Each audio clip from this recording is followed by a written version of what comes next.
दोस्तों welcome back to my channel. अगर आपने अभी तक मेरे चैनल को सब्सक्राइब नहीं किया है तो जल्दी से मेरे चैनल को सब्सक्राइब कर दें। एपिसोड 14 की शुरुआत में ली शाओ शाओ अपनी ग्रैंडमा से मिलने के लिए अपने होम टाउन वापस आ जाती है। ग्रैंडमा ली शाओ शाओ से मिलकर बहुत ज्यादा खुश होती हैं। अब आंटी फेंग ली शाओ शाओ से मिलने के लिए आती हैं। ली शाओ शाओ से इसकी लाइफ के बारे में पूछने के बाद आंटी फेंग कहती है कि क्या तुम्हें मेरा भतीजा याद है, उसका नाम वेंगोंग है। ली शाओ शाओ कहती है कि मुझे वो याद है। आंटी फेंग कहती है कि अब वो पहले से बहुत पतला और हैंडसम हो गया है, वो भी शंघाई में ही काम करता है। ग्रैंडमा कहती हैं कि यंग लोगों को ब्लाइंड डेट्स पसंद नहीं होती, इसलिए तुम मेरी पोती को फोर्स नहीं करो। लेकिन आंटी फेंग कहती हैं कि हमें इनकी मदद तो करनी ही चाहिए। ली शाओ शाओ वेनगोंग से मिलने के लिए तैयार हो जाती है। आंटी फेंग कहती हैं कि वो भी वापस आ गया होगा, मैं भी जाकर उसको देखती हूँ। ये कहकर आंटी फेंग फौरन यहाँ से चली जाती हैं। ग्रैंडमा कहती हैं कि तुमने क्या किया। ली शाओ शाओ कहती है कि तुम्हें वेनगोंग से मिलने के लिए ना मानती तो आंटी फेंग स्प्रिंग फेस्टिवल तक हमारे घर आती रहती। ग्रैंडमा कहती है कि हाँ ये तो तुम ठीक कह रही हो। अब जियाचंग और शुआन लूजंग के कैफे में आकर अपना काम कर रहे होते हैं। यहान भी यहीं पर आ जाता है। शुआन जियाचंग से कहता है कि हमें हमारी बास्केटबॉल टीम के लिए नई कोच की जरूरत है। जियाचंग कहता है कि तुम ऐसा क्यों कह रहे हो, हमारी कोच तो ली शाओ शाओ है। शुआन कहता है कि उसने कोचिंग छोड़ दी है। ये सुनकर यहान बहुत हैरान होता है। शुआन कहता है कि अब हमें क्या करना होगा। जियाचंग कहता है कि मैं ली शाओ शाओ को ढूंढकर उससे बात करना चाहता हूँ। शुआन कहता है कि तुम उसको कहाँ ढूंढोगे, तुमने तो कहा था कि तुम उसको कांटेक्ट नहीं कर सकते। जियाचंग कहते हैं कि मुझे करना पड़ेगा। शुआन यहान से कहता है कि तुम उसको कांटेक्ट कर लो, तो यहान कहते हैं कि उसने मुझे कांटेक्ट करने से मना किया है। जियाचंग यहान से कहता है कि तुम उसको कॉल करो।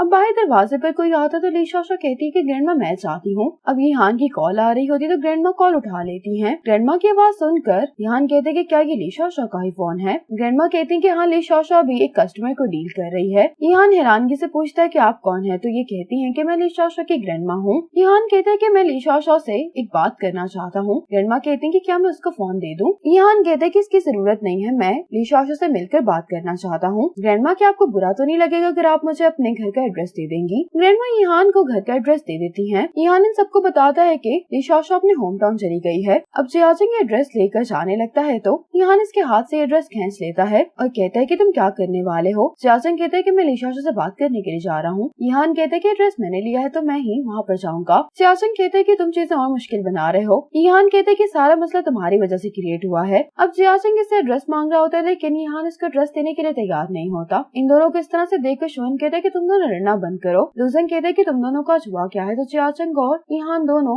एक साथ कहते हैं कि तुम्हारा मसला नहीं है। अब यहान और जियाचंग ली शाओ शाओ के होम टाउन एक साथ जा रहे होते हैं लेकिन ये दोनों एक दूसरे से नाराज भी दिखाई दे रहे होते हैं। यहान जियाचंग से कहता है कि तुम ली शाओ शाओ को पसंद क्यों नहीं करते। जियाचंग कहता है कि मुझे ली शाओ शाओ के लिए कुछ भी फील नहीं होता। यहान कहते लेकिन मेरे दिल में ली शाओ शाओ के लिए फीलिंग्स है, इसलिए तुम मुझसे बात करने के बाद फौरन चले जाओगे। जियाचंग कहते हैं कि ठीक है। अब वेनगोंग ली शाओ शाओ से इसकी जॉब के बारे में पूछने लगता है। इतने में ही यहान और जियाचंग भी यहाँ पर आ जाते हैं। ये दोनों यहाँ पर खड़े होकर इनकी बातों को सुनने लगते हैं। वेनगोंग कहते हैं कि मुझे लगता है कि हम दोनों एक दूसरे के लिए अच्छा मैच हैं, तो क्यों ना हम दोनों अपने नंबर एक्सचेंज कर लें। ली शाओ शाओ को अपनी जॉब के बारे में बताते हुए कहता है कि मेरी जॉब काफी स्टेबल है, इसलिए तुम्हें शादी के बाद काम करने की जरूरत नहीं रहेगी। जियाचंग और यहान इस लड़की से जेलस हो जाते हैं, इसलिए ये दोनों वेनगोंग के सामने अपने पैसों को लेकर शो ऑफ करने लगते हैं। ली शाओ शाओ इन दोनों को यहाँ पर देखकर हैरान होती है। ली शाओ शाओ वेनगोंग से कहती है कि तुम काफी अच्छे लड़के हो लेकिन मुझे नहीं लगता कि हम दोनों एक दूसरे के लिए सूटेबल हैं। ये सुनकर वेनगोंग यहाँ से चला जाता है। अब ये दोनों ली शाओ शाओ के पास आकर बैठ जाते हैं। ली शाओ शाओ कहती है कि तुम दोनों यहाँ पर क्या कर रहे हो। जियाचंग कहता है कि तुमने हमारी टीम की कोचिंग छोड़ दी, तुमने मुझे इस बारे में बताया भी नहीं। ली शाओ शाओ कहती है कि तुम लोग जानते हो कि मैं यहाँ पर क्यों वापस आई हूँ। ये दोनों एक साथ कहते हैं ब्लाइंड डेट के लिए। ली शाओ शाओ कहती है कि नहीं, मैं रेस्ट करने के लिए यहाँ पर आई हूँ। ली शाओ शाओ इनसे पूछती है कि तुम दोनों को मेरे घर का एड्रेस कहाँ से मिला, तो ग्रैंडमा कहती है कि मैंने बताया था। अब ग्रैंडमा इनसे मिलने के लिए आती हैं। जियाचंग कहता है कि मैं ली शाओ शाओ की बास्केटबॉल टीम का कैप्टन हूँ। ग्रैंडमा यहान को देखकर कहती है कि तुम काफी लंबे और हैंडसम हो। ग्रैंडमा ली शाओ शाओ से कहती है कि तुम इनको अपना टाउन घुमाओ, तो ली शाओ शाओ कहती है कि बिजी हैं इसलिए वापस जा रहे हैं। यहान कहता है कि कोई जरूरी काम नहीं है, हम रुक सकते हैं। ग्रैंडमा कहती है कि ठीक है, फिर तुम दोनों हमारे साथ खाना खाओ। ये दोनों कहते हैं कि ग्रैंडमा इतना इंसिस्ट करें तो हम रुक जाते हैं। अब ये सब लोग खाना खाने के लिए एक साथ बैठ जाते हैं। ग्रैंडमा जियाचंग से पूछती है कि तो तुम ली शाओ शाओ को पसंद करते हो। ये सुनकर तो जियाचंग शौक ही हो जाता है। ली शाओ शाओ अपनी ग्रैंडमा से कहती है कि आप ये कैसी बातें कर रही हैं, ये हीवन को पसंद करता है। अब ग्रैंडमा यहान से कहती है कि तो फिर तुम ली शाओ शाओ को पसंद करते हो। ये सवाल सुनकर यहान पोज हो जाता है, यहाँ तक कि वाइन डालते हुए इसको नीचे गिरा देता है। यहान इसके लिए ग्रैंडमा से सॉरी करता है, तो ग्रैंडमा फिर इससे यही सवाल पूछती हैं। यहान कहते हैं कि हाँ मैं ली शाओ शाओ को पसंद करता हूँ। अब यहान ने कुछ ज्यादा ही ड्रिंक कर ली होती है, ये फ्रेश एयर लेने के लिए साइड पर चला जाता है। अब ग्रैंडमा भी जब अंदर चली जाती है तो चियाचंग निशाशा से कहता है कि मैं यहाँ पर इसलिए आया हूँ क्योंकि मुझे तुम्हारी फिक्र हो रही थी। निशाशा कहती है कि माफ करना, मेरी वजह से तुम्हें परेशानी हुई। चियाचंग कहता है कि मुझे लगा कि हमें इस प्रॉब्लम को सॉल्व कर लेना चाहिए। निशाशा कहती है कि तुम ठीक कह रहे हो, लेकिन मैं नहीं जानती कि मैं तुम्हें और हीवन को कैसे फेस करूं। चियाचंग निशाशा से माफी मांगते हुए कहता है कि मैंने तुम्हारी फीलिंग्स को इग्नोर किया है और मुझे इन फीलिंग्स के बारे में पता भी बहुत देर बाद चला। निशाशा कहती है कि मैंने खुद अपनी फीलिंग्स तुमसे छुपाई थी, इसमें तुम्हारी गलती नहीं है। चियाचंग कहता है कि अगर मुझसे मिलने की वजह से तुम्हें ऑकवर्ड फील होता है तो तुम चाहो तो हम नहीं मिलेंगे। ग्रैंडमा में इन दोनों को बात करता हुआ देख रही होती है। चियाचंग कहते हैं लेकिन अगर तुम्हें मेरी जरूरत है तो मैं हमेशा तुम्हारा साथ दूंगा। मैं चाहता हूँ कि तुम हमेशा खुश रहो। तुम मेरी बहुत अच्छी दोस्त हो, इसलिए मैं तुम्हें खोना नहीं चाहता। निशाशा कहती है कि मैं समझ गई हूँ। अब निशाशा ईहान के पास बाहर आती है। ईहान निशाशा से कहता है कि शायद तुम और चियाचंग एक दूसरे से अच्छे से बात नहीं कर पाए, इसलिए क्या तुम अपसेट हो? निशाशा कहती है कि नहीं, मैं अपसेट नहीं हूँ, मैं अपने पास्ट को गुड बाय कहना चाहती थी। ईहान कहते कि क्या इसमें मैं भी शामिल हूँ? निशाशा कहती कि तुम क्या कह रहे हो? ईहान कहते कि क्या तुम मुझे भी गुड बाय कहना चाहोगी? निशाशा इस बात का जवाब नहीं देती। ईहान कहते कि क्या तुम जानते कि मैं यहाँ पर क्यों आया हूँ? निशाशा कहती कि नहीं। ईहान कहते कि मैं जवाब का इंतजार कर रहा हूँ। तुमने कहा था कि तुम जवाब देने के लिए रेडी नहीं थी, क्या तुम मुझे अब जवाब दे सकती हो?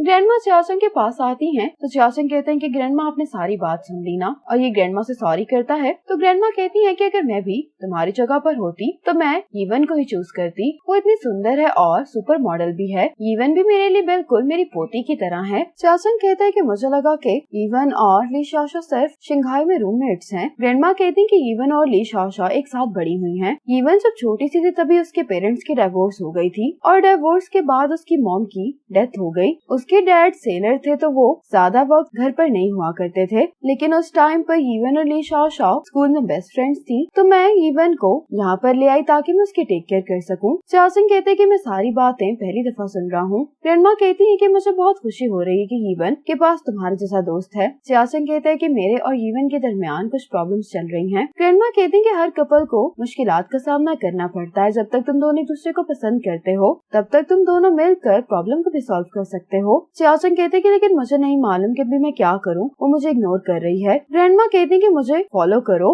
ग्रैंडमा चियाचंग को ईवन के रूम में ले आती हैं। अब निशाशा और ईहान को नींद नहीं आ रही होती। निशाशा ईहान के सवाल के बारे में ही सोच रही होती और अपने आप से कहती कि क्या मुझे इसको जवाब दे देना चाहिए। इसी बारे में सोचते हुए निशाशा विंडो खोलकर खड़ी हो जाती है। ईहान को भी नींद नहीं आ रही होती तो ये विंडो खोलकर बाहर देखने लगता है। अगली सुबह चियाचंग निशाशा से कहता है कि हम जा रहे हैं। निशाशा से कहता है कि तुम वापस आकर फिर से हमारी कोच बन जाओ, हमारी टीम को तुम्हारी जरूरत है। निशाशा भी इसका पॉजिटिव रिस्पॉन्स देती है और ईहान निशाशा को ही देख रहा होता है कि इसने अभी भी इसको जवाब नहीं दिया। जब ये दोनों जा रहे होते हैं तो ईहान चियाचंग से कहता है कि तुम चले जाओ। चियाचंग कहता है कि फिर तुम कैसे आओगे? ईहान कहता है कि मैं ट्रेन के जरिए से आ जाऊंगा बाद में। ईहान जब वापस आता है तो ये देखता है कि निशाशा सनलाइट को देख रही है। ईहान देखता है कि पीछे होने की वजह से निशाशा को स्टूल नीचे गिरने वाला है। ईहान जल्दी से निशाशा के पास जाकर इसको गिरने से बचा लेता है। निशाशा ईहान को यहाँ पर देखकर हैरान हो रही होती है। साथ ही यहाँ पर ग्रैंडमा आ जाती है। ईहान से कहती है कि तुम वापस क्यों आ गए? ईहान कहता है कि मैं अपना कोट भूल गया था। जब ईहान कोट अपने हाथ में देखता है तो कहता है कि असल में मैं अपना वॉलेट भूल गया था। निशाशा का हाथ पकड़ता कहता है कि वॉलेट ढूंढने में मेरी मदद करो। ग्रैंडमा इसको देखते हुए कहती है कि शायद यहाँ पर अपना दिल भूल गया है। अब अपनी पॉकेट से वॉलेट निकाल कर खुद ही गिरा देता है। कहता है कि मुझे वॉलेट मिल गया है। ईहान ग्रैंडमा को गुड बाय कहकर यहाँ से चला जाता है। ग्रैंडमा निशाशा से कहती है कि तुम्हारी आधी प्रॉब्लम सॉल्व हो गई है, अगर तुम इससे कुछ कहना चाहती हो तो कह दो। ग्रैंडमा निशाशा को ईहान के पीछे भेज देती हैं। ईहान निशाशा से कहता है कि मुझे खुशी है कि मैं तुम्हारे साथ थोड़ी देर और रुक सकता हूँ। निशाशा कहती है कि मुझे रियलाइज हुआ है कि जब भी मैं तुम्हारे साथ होती हूँ तो हम बहुत सारी अमेजिंग चीजों को एक्सपीरियंस करते हैं। ईहान कहते हैं कि क्या वाकई में ही? निशाशा कहती है कि हमने एक साथ काफी अच्छी मेमोरीज बनाई हैं। हमने एक साथ विश नोट्स लिखे, तुमने मेरी पहली कैट वॉक देखी और उस दिन तुम्हारे घर पर हम दोनों एक साथ हवाई गए। निशाशा कहती है कि मैं इतनी अच्छी मेमोरीज कभी भी नहीं भूलूंगी। निशाशा ईहान से कहती है कि सारे टाइम में मुझे खुश करने के लिए तुम्हारा शुक्रिया। ईहान कहते हैं कि तो क्या फिर यही हमारी एंडिंग है? निशाशा इसको सॉरी कहती है। ईहान कहते हैं कि तुमने दूसरी दफा मुझे रिजेक्ट कर दिया है, तुम्हारी विश पूरी होने वाली है कि तुम 3 लड़कों को छोड़ने वाली हो। ईहान कहता है कि तुम अपसेट नहीं होना, क्योंकि अगर तुम अपसेट होगी तो मैं भी अपसेट हो जाऊंगा। तुम्हें मेरे लिए बुरा फील करने की भी कोई जरूरत नहीं है, ये तुम्हारी चॉइस है और मैं तुम्हारे फैसले की रिस्पेक्ट करता हूँ। ईहान कहते हैं कि मैं तुम्हें गुड बाय नहीं कहूँगा। ये कहकर ईहान यहाँ से चला जाता है। शंघाई वापस आकर ईहान इस डॉल को उतार देता है। इसके बाद जियाचंग और यीहान अपने काम में बहुत ज्यादा बिजी हो जाते हैं। आज इवन मॉडलिंग के लिए इंटरव्यू देने के लिए आती है। यीहान शुअन से कहता है कि शादी से पहले तुमने अपार्टमेंट खरीदा था, तुम वहाँ पर क्यों नहीं शिफ्ट हो जाते। शुअन कहता है कि मैंने अपना अपार्टमेंट रेंट पर दिया हुआ है और उसके साथ मैंने 5 साल का कॉन्ट्रैक्ट किया है। जियाचंग कहता है कि मेरे और यीहान के अपार्टमेंट में खाली कमरे हैं, तुम वहाँ पर शिफ्ट हो सकते हो, तुम्हें होटल में रहने की जरूरत नहीं है। उजन कहता है कि शुअन तुम दोनों से नफरत करता है। जियाचंग कहता है कि वो भला हमसे नफरत क्यों करेगा। शुअन कहता है कि बात को इतना बढ़ाने की जरूरत नहीं है, मैं होटल में रह लूंगा। यीहान कहता है कि तुम्हारे दोस्तों के पास रहने के लिए जगह है तो फिर तुम अपने पैसे क्यों जाया कर रहे हो। उजन भी शुअन से कहता है कि तुम जियाचंग के साथ जाकर रह सकते हो। जियाचंग कहता है कि जानवी मेरे साथ ही रहती है, क्या तुम्हें कोई मसला तो नहीं है। इसी मोमेंट पर एपिसोड 14 खत्म हो जाती है।